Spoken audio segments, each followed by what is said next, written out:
তবে কিছু কিছু কেন্দ্রে জামাতে ইসলামের সমর্থক বা তাদের কর্মকর্তারা প্রচুর টাকা নিয়ে প্রবেশ করেছে। আলহামদুলিল্লাহ 17 বছর পর ভোট দেওয়ার সুযোগ পেয়েছি।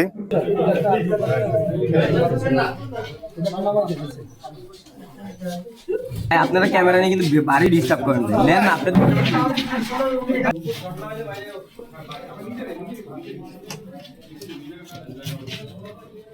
Thank you. আলহামদুলিল্লাহ 17 বছর পর ভোট দেওয়ার সুযোগ পেয়েছি, সেই জন্য আল্লাহ রাব্বুল আলামিনের কাছে শুকরিয়া আদায় করছি।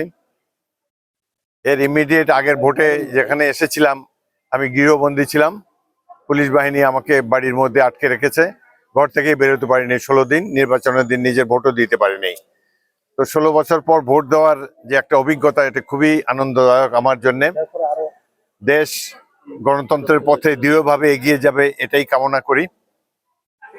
এখন পর্যন্ত কোনো অবাঞ্ছিত ঘটনার খবর এখনো আসেনি, তবে কিছু কিছু কেন্দ্রে জামাতে ইসলামের সমর্থক বা তাদের কর্মকর্তারা প্রচুর টাকা নিয়ে প্রবেশ করেছে। দু একজনকে পুলিশকে অবহিত করা হয়েছে। বহদরপুরে একটি কেন্দ্রে 2 লক্ষ টাকা নিয়ে একজনকে পেপসোডেন্ট চার্মিচে 12 ঘন্টা জীবাণুদের সাথে লড়াই করে দিবে ক্যাবিন থেকে সর্বাধিক সুরক্ষা।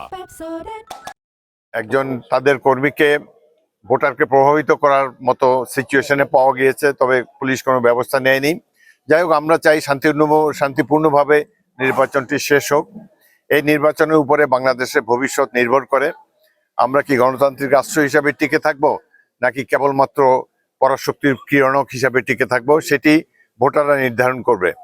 বাংলাদেশের জনগণের উপরে আমার পুরোই আস্থা রয়েছে এবং সারা দেশে এখন পর্যন্ত শান্তিপূর্ণভাবে নির্বাচন অনুষ্ঠিত হতে যাচ্ছে। শান্তিপূর্ণ নির্বাচন হওয়ার প্রধান কারণ হলো নির্বাচনের সাধারণত যারা গন্ডগোল করে, সহিংসতা করে, তারা এখন প্রতিবেশী দেশে পালিয়ে আছে। এই কারণেই প্রধানত ভোটটা এখন পর্যন্ত সুষ্ঠু আছে। তবে আশা করব এই নির্বাচনের ফলে আমাদের দেশবাসী গণতন্ত্রের পথে শক্তভাবে এগিয়ে যাবে, আমাদের অর্থনীতি আরো সমৃদ্ধ হবে এবং দেশের জনগণ তাদের সকল নাগরিক অধিকার ভোগ করতে পারবেন, এমনই একটি সরকার আমরা প্রতিষ্ঠা করতে চাই। আমার দল বিএনপি যদি রাষ্ট্র ক্ষমতায় যায়, তাহলে ইনশাল্লাহ এদেশের জনগণ একটি নতুন বাংলাদেশ দেখতে পাবেন। এখানে প্রত্যেকটি মানুষের সমান অধিকার তারা প্রয়োগ করতে পারবেন। বিশেষ করে অর্থনৈতিক ক্ষেত্রে আমরা অনেক উন্নয়ন দেখতে পাবো। সাধারণ মানুষের যে চাহিদা রয়েছে সেগুলো পূরণের জন্য আমরা 31 দফা কর্মসূচি দিয়েছি। তো আমরা আশা করব যদি বিএনপি সরকার গঠন করে, তাহলে আমরা সেই আমাদের নির্বাচনী ইশতেহার অনুসারে এবং 31 দফা কর্মসূচি অনুসারে শহীদ রাষ্ট্রপতি জিয়াউর রহমানের প্রদর্শিত বাংলাদেশি জাতীয়তাবাদকে অনুসরণ করে আমরা বাংলাদেশকে একটি উন্নত রাষ্ট্রে পরিণত করব।